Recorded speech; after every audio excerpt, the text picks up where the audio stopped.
Pemirsa, polemik ijazah Presiden ke-7 Republik Indonesia Joko Widodo masih terus berlanjut. Yang terbaru, mantan Rektor UGM Sofyan Effendi mengungkapkan bahwa Jokowi merupakan siswa UGM tahun 1980, namun nilainya tidak memenuhi syarat melanjutkan ke jenjang S1.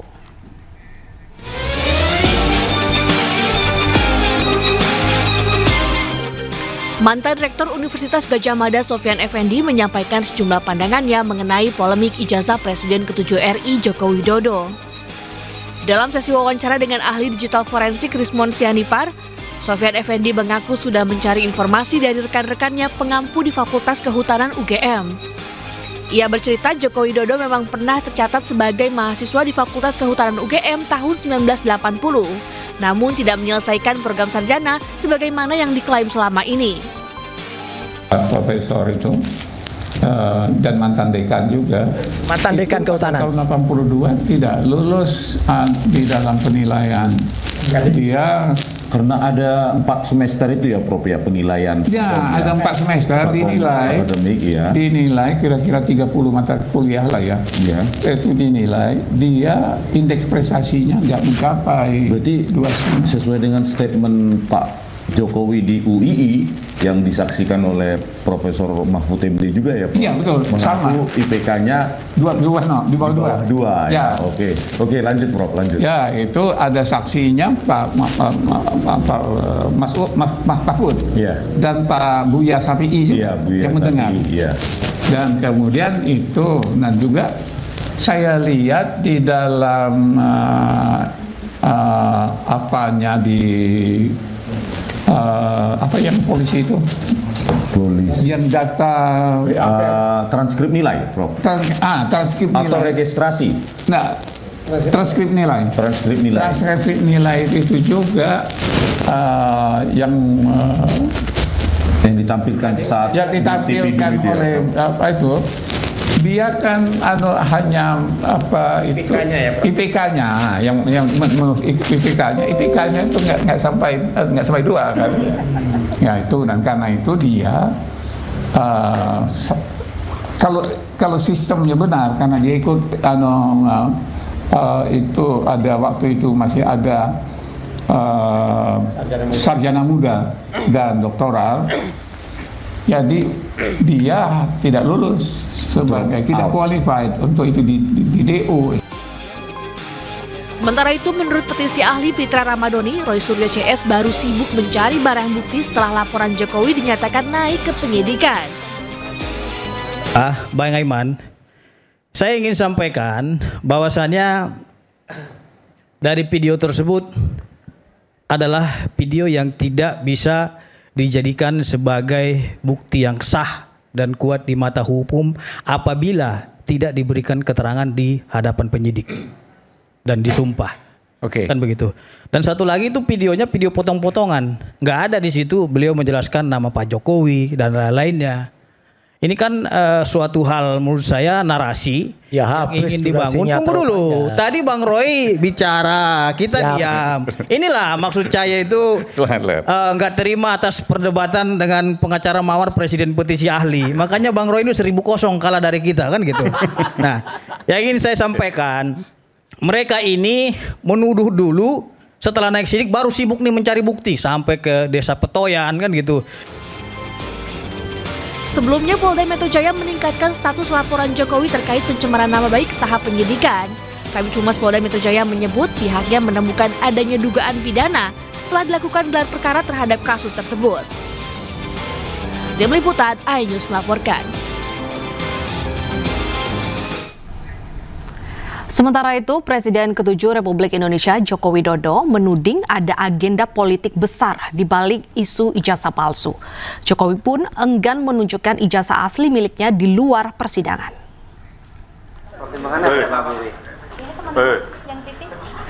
Agenda politik besar di balik isu ijazah palsu yang dihembuskan Roy Suryo CS disampaikan Jokowi di kediamannya di Solo, Jawa Tengah.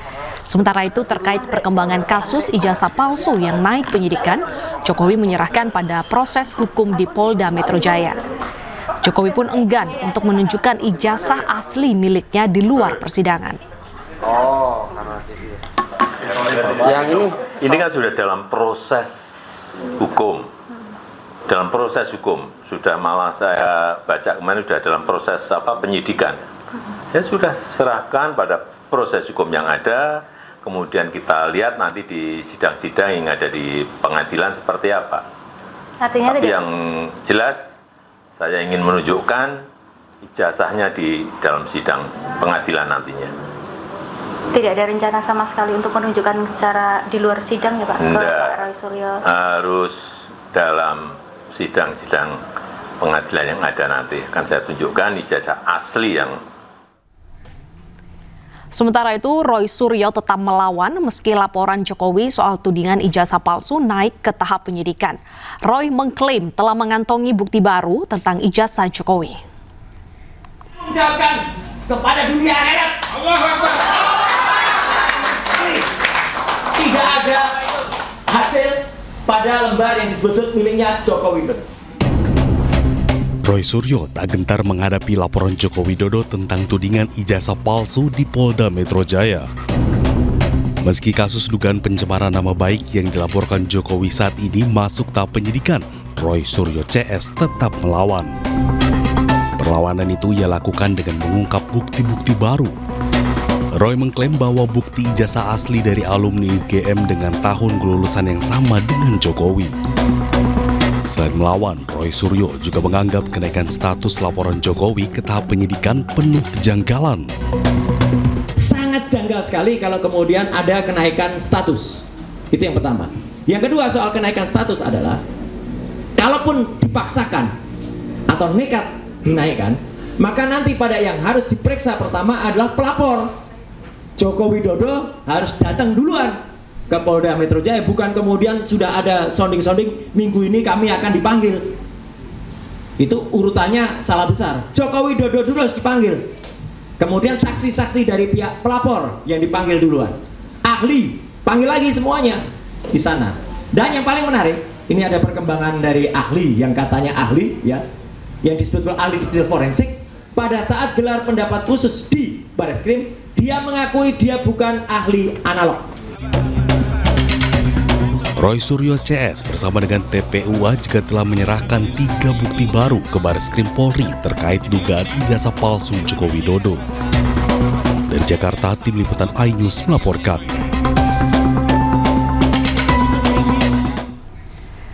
Kita ke informasi lainnya, Kejagung mengungkap pengadaan laptop di Kemendikbudristek dalam kasus korupsi pengadaan laptop telah dibahas dalam grup WhatsApp. Pembahasan dilakukan bahkan saat Nadiem belum dilantik sebagai menteri.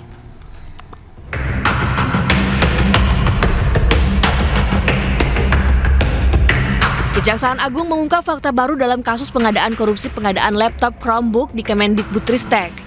Ternyata mantan Mendikbud Nadiem Makarim sudah membuat grup WhatsApp bersama staf susnya bernama Mas Menteri Kortim untuk membahas pengadaan laptop sebelum dilantik menjadi menteri.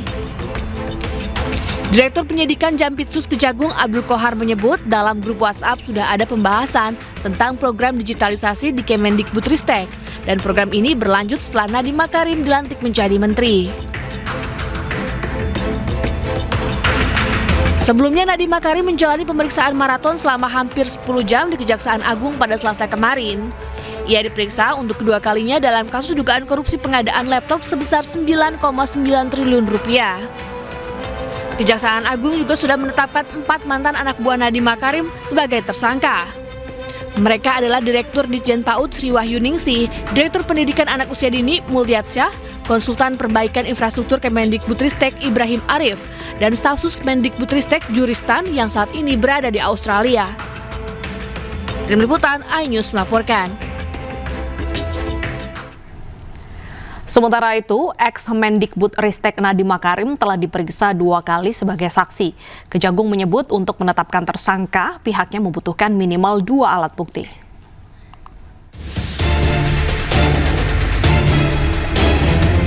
Kejaksaan Agung telah memeriksa 2 kali mantan Mendikbudristek Nadiem Makarim dalam kasus korupsi pengadaan laptop Chromebook periode 2019-2022. Dalam konferensi persnya, Direktur Penyidikan Jampitsus Kejaksaan Agung RI Abdul Kohar menyatakan pihaknya masih membutuhkan pendalaman lebih lanjut untuk menetapkan Nadiem sebagai tersangka. Kenapa tadi NAM sudah diperiksa mulai pagi sampai malam, kemudian hari ini belum ditetapkan sebagai tersangka? Karena berdasarkan kesimpulan penyidik masih perlu ada pendalaman alat bukti. Untuk itu teman-teman nggak usah khawatir, beberapa kegiatan atau kasus yang kita tangani tidak berhenti sampai di tahap pertama, tapi ada kedua dan seterusnya. Sabar ya, sabar. Karena bicara hukum, bicara alat bukti. Ya, bicara alat bukti. Ketika dua alat bukti cukup, pasti akan kami tetapkan sebagai tersangka. Dalam kasus ini, Nadiem telah diperiksa 2 kali sebagai saksi. Terakhir, Nadiem diperiksa sekitar 9 jam.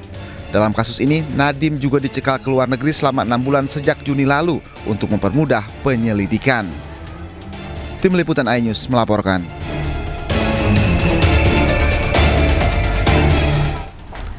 Koordinator Masyarakat Anti Korupsi Boyamin Saiman menilai berdasarkan keterangan Kejaksaan Agung, mantan Mendikbudristek Nadiem Makarim layak menjadi tersangka. Boyamin juga meminta Kejagung untuk umumkan nasib Nadiem jika tidak terlibat di korupsi pengadaan laptop.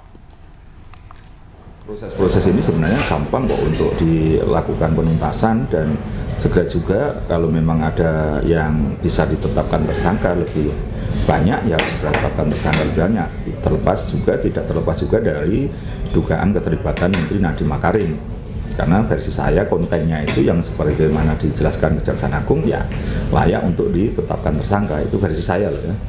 Karena dugaan keterlibatannya sudah cukup terang sebenarnya kalau versi saya, dan saya akan mengawalnya semua proses ini ya, meskipun ya saya tetap asas praduga tidak bersalah. Kalau memang Menteri Nadiem tidak terlibat ya segera diumumkan tidak terlibat gitu. Nah tadi malam itu kontennya sudah dugaan terlibatannya itu tinggi dan besar. Pemirsa, Kejaksaan Agung menetapkan 4 mantan anak buah Nadiem Makarim menjadi tersangka kasus pengadaan laptop dengan anggaran 9,3 triliun rupiah. Salah satu tersangka belum bisa ditahan dan ditetapkan sebagai DPO Kejagung. Meski telah ditetapkan tersangka, penahanan terhadap Juristan belum bisa dilakukan karena berada di luar negeri. Kendati demikian, Kejagung sudah memasukkan nama Juristan, mantan stafsus Nadiem Makarim tersebut, dalam daftar pencarian orang alias buronan Kejagung. Sampai saat ini kita sedang memastikan keberadaan yang bersangkutan, posisinya di mana. Nanti kita koordinasi dengan negara-negara tetangga atau negara yang dianggap terdeteksi ada keberadaan yang bersangkutan. Saudara inisial JT itu. Yang jelas kita tidak lagi melakukan pemanggilan, mungkin nantinya penyidik rencana akan melakukan menetapkan DPO dan nanti ditindaklanjuti dengan red notice.